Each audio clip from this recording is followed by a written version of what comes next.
Hi, and a big welcome back to my channel.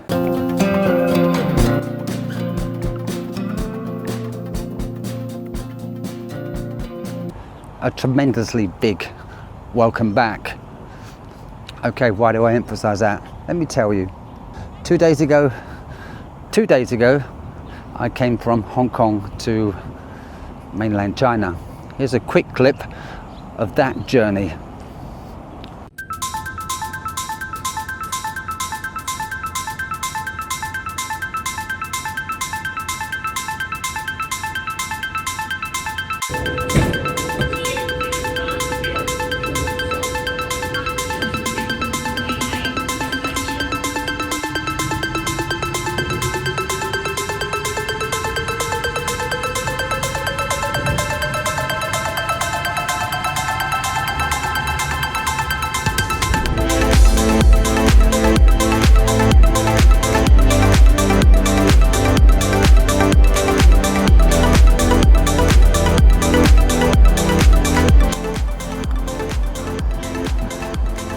And some of the problems that I experienced at the border. Quite surprised, really. Just arrived through into Shenzhen, come through the border crossing at Hong Kong. One difference I've seen in the first 3 minutes of being in Shenzhen, 1,000 people, I'm exaggerating, but at least several hundred people demanding, I give you a taxi, I'll take you to Guangzhou, I'll take you to Shenzhen, I'll be your guide, you change money. Really quite pestering and quite heavy-handed, and they walk alongside you and you feel you're going to get pickpocketed. Be very, very careful who you choose. You know, politely as hell, tell them to fuck off in the most polite manner as possible, but they don't listen. And yeah, that's one distinct change I'm totally surprised about here at the border. Right, in this video, I'm neither going to promote China and neither am I going to knock it. I'm just going to tell you what it's like in the past 2 days, some of the experiences that I've been through, difficult and pleasant. I'm currently in a city called Zhaoqing, spelt Z-H-O, Qing, Q-I-N-G. I lived in this city for about 8 years and to be honest, had a bloody good time. It's about 90 miles from Guangzhou. The air's fresh, the mountains are high. It's a bit of a tourist city. The parks are fantastic and they're maintained to a very high standard. The train station, the main train station, which goes virtually anywhere in China, is about a mile behind me now, where the hotel that I stayed in was at. And that also was a very good stay, pleasant. And I was really, really over the moon to meet some of the students that I taught at the university. They recognized me, I didn't recognize them, and until we got talking. So some strange things happen in hotels. I've just come down to reception and this young lady can speak good English. Right, so as I said earlier, did you initially want to come to the front desk? Yeah, just to ask a question, yeah. About the Wi-Fi, yeah. Anyway, so these girls have really, really helped me do. And I don't know why they shy. They used to be my students at the university and now they've just helped me set up a new Wi-Fi and a VPN. So really, really lucky. And I realised I have their WeChats on my phone. I just had the WeChats of the whole class and I had 6 different classes. So yeah, that's 300 students. Smiling makes other people happier and less stressed. So let's try. I'm your teacher. You are other people. If I smile. Anyway, they were staying in the same hotel because today, this morning, they had an English exam and they had to come back and start that this morning at 8:30. Wow, how amazing. So that was a lovely reunion with those students. Thank you, girls, and thank you for your help getting the VPN set up on my camera. Which leads me to my next, excuse the juddering, which leads me to my next subject. If you're thinking of traveling to China, there are a few issues that you will encounter, almost guaranteed. I'm not going to promote it like Lee Barrett or Jason something, or Graylo 60, if they still do their channels. And I'm not going to knock it like Serpent ZA and Lauwire 86, I think. I'm just going to tell you exactly how it is. But if you don't have your VPN sorted out prior to coming to China, you will have immense problems trying to access anything like YouTube, because as you know, that's banned in this part of the world. And why not? That's their choice. It is their choice. I'm currently walking from one hotel to another, and the journey I'm going to make around these lakes, 7-Star Crag and some other areas, is probably about 4.5–5 miles. And the reason I'm doing that is because when you book your visa from wherever you are in the world, let me pass some people here. Wherever you are in the world, when you book your visa to come to China, as you will know if you haven't done so yet, you have to log where you're going to stay. This is for your tourist visa, where you're going to stay each night. So you have to go online, search for hotels. Are they in your area? Are they a good price or whatever? And some people tell you, well, you can cancel them before you get there and get your money back, because it's rather a large expense. However, if you don't have internet access when you get here, you can't cancel them. And that's one of the problems I had. I had Wi-Fi, I've got a Xiaomi phone, I've got a Chinese SIM card, had it for a long, long time. But there was problems and issues with the phone, and I could not get online. And as a result, I couldn't cancel any of the hotels. So the first hotel I stayed in was booked for 3 nights. The second hotel was booked for 10 nights. And I don't really want to go to that hotel, but I've got no choice now. So I'm not going to waste that money, £270. Yeah, I'm not going to waste that money, £270. So I've got to go to this hotel. Now I could catch a bus, but here's a little video of a 10-second video of a bus journey here.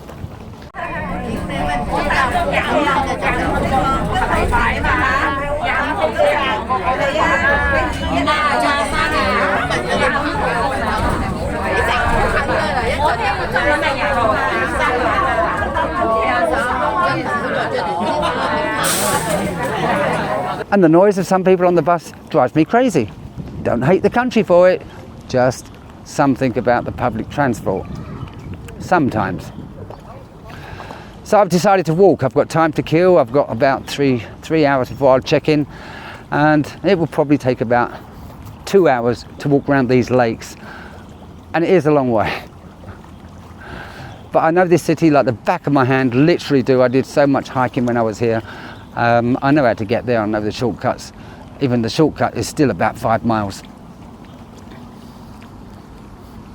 So there's one negative, maybe 2 actually. It's noisy on public transport, and if you don't have access to Wi-Fi or a SIM card or anything, you can't cancel anything you don't want. You certainly can't do any research and look at things that you want to see. As you all know, Google is banned from China. The only way you can watch anything on Google or download anything from the Play Store is via a VPN. And you know they're illegal, but people do have them. Okay, so there's one issue. Now on the good side, the hotel I stayed in was fantastic, really, really good. Right next to the train station, You can just see the outline of the train station building there. Really first class, to be honest. As you know, around the everyone knows now around the world, the infrastructure in China is exceedingly good. Probably some of the best in the world. And in particular, the train lines and the train stations and the metros and the roads, or some of the roads. So I stayed at that hotel, and I was very pleasantly surprised that some of the other guests in the hotel were students of mine, ex-students from the university, and they were staying there because they had to come back and they had to do an exam this morning. And so they were staying in the hotel. They recognized me and we met up, and they was fantastic help, and they downloaded the VPN for me, and I was able to get onto YouTube last night for the very first time in 3 days, able to access Google and also do some emails, etc. The university that they're doing the test at is way over there in the distance. So that was a really, really good time. And it's a pick-me-up for the students to say, wow, we had a fantastic time when you was a teacher, a great teacher, blah, blah, blah. And those kindest comments are they're not needed, they don't have to say them, but they really touch you well. And they make you feel good. Yeah, they really make you feel good. So that was a nice surprise. Anyway, as a result of that, I checked out the hotel, and now I'm walking to my next hotel. So there we go, that's the reason I'm walking. Rather slow actually doing this video. Now sadly, one of the next thing I'm going to talk about, everyone who's ever lived in China knows this, okay? It's no surprise. Well, if you've lived in China for several years, that is. And that is when you get a new passport, everything about your first passport is on record. So any documentation, anything to do with phones, bank accounts, housing, anything where you are needs to be changed. So I've got my new passport. Here's a quick clip of that new passport transaction taking place in Guangzhou 2 years ago. Took about 25 minutes. I now have my old passport with the corner cut out, and my new passport, which is of a different colour. There we go. Now, another headache that awaits me. Anyone who's been in China long enough will understand. This passport, the numbers are on everything. My WeChat phone, my ID card, my driving license, my bank account. They will not let me access my bank account with my new passport. Once upon a time, they didn't even let me access it with my old passport and my new passport. So I had to renew and start a whole new bank account again. It does become rather complicated in China when you have a new passport. The number is even on my WeChat. So I'm going to have to update that, maybe even change it. There we go. A new passport in China took about 8 weeks from start to finish. A little bit of travelling because I live outside the city, but other than that, not much inconvenience was experienced, and there we go, for another 10 years. Now when I got that new passport, I knew that, hello? Don't know why, the guy over to my left gave a signal to the guy over to my right. Will they mug me? I'm 100% sure they won't. Are they following me? Yeah, maybe. I can't see because the camera's not on selfie. Oh, they are. Okay. Right, so I'm going to stop. Don't want to lose my phone. So the video's back. So the video is now back on record. Yeah, I don't know why. When someone's dressed in black, it's for a reason. Only certain people dress in black. You know that, yeah. Bad people, police, and those who like it as fashion.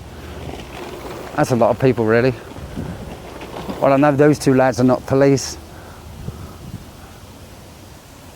I don't think they give a monkeys about fashion. If they do, they won't be wearing those shoes. Anyway, and there was a bunch of students just down here dressed in white. What does that depict? Oh, we're friendly. But anyway, they were friendly. These are some of the best apartments in this city along the lake. They're not all occupied. That's very typical of China. People buy apartments, but they don't live there. Just a financial asset. So the next thing, so I just want to add about the bank accounts. Everyone knows who's lived in China, it's an immense problem, an immense issue. Yesterday I went to the bank. I had to because I can't use my bank card, and I have a new passport which was issued about 18 months ago. I don't have that new passport with me on this journey. I just have my new passport, and with that new passport I have travelled to Taiwan, Thailand, Vietnam, Hong Kong several times, and everything's been hunky-dory. Getting my visa from Hong Kong to come to mainland China was a little difficult, but it was successful. Here's proof, I'm here. They did want my old passport, but I never had it, and we got round that one quite easily.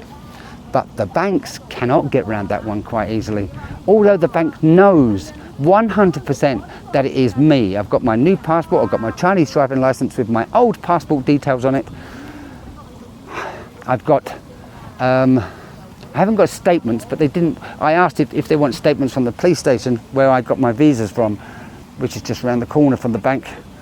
And they said, no, that's no good. I've got photocopies of my old passport, but that's no good. It's the computer that needs to see the hologram on the old passport. So the computer says no. The computer says no, and as a result of that, despite all the proof and evidence that it is me just with a new passport, I can't access any of my money. I cannot access my bank account. Frustrating. Yeah, I mean, they even said, yeah, if you go home and don't come back for 10 years, your money's still here, it's still safe. But I have to come back with my old passport, so I've got to find that wherever it is. It's very important.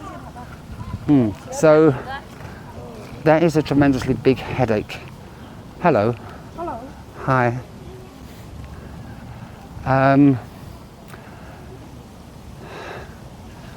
Now, despite how bad and how frustrating that can be, I don't blame China. I mean, the banks are banks. Remember, the government got round this problem. They let me into China without my old passport. So this is not a government thing. This is a bank thing. This is a corporation. Fuck. This is a corporation thing. So when you knock China, or knock anywhere actually, maybe it's not the country, maybe it's corporations installing stuff in their computers. Don't forget, Little Britain could not have made that humour. Computer says no. If computers didn't do that. So there we go. So I'm not going to knock China for that problem, but it is a problem, and I have to get it dealt with in the next 25 days. So there we go, that's my take on China so far. The people have been great. There's been a few hiccups along the way. Shenzhen was particularly busy. Other YouTubers, they promote that, they stand here with their beer and they say, oh, you can't do this in America, oh, you can't do this, oh, in China you got your freedom. There is no more freedom in China than anywhere else in the world. Well, any other Western country. But in many respects, there's no less either. Is it a good place to live? Yes. If you've got an apartment, if you've got a partner, maybe even better. Is it safe? I still think China is the safest country on the planet, especially for its size. Don't forget, it's big. How can you not like Zhaoqing, eh? Yeah. If you've never been to Zhaoqing, get off your backside, find out where it is, and make a tour of this place.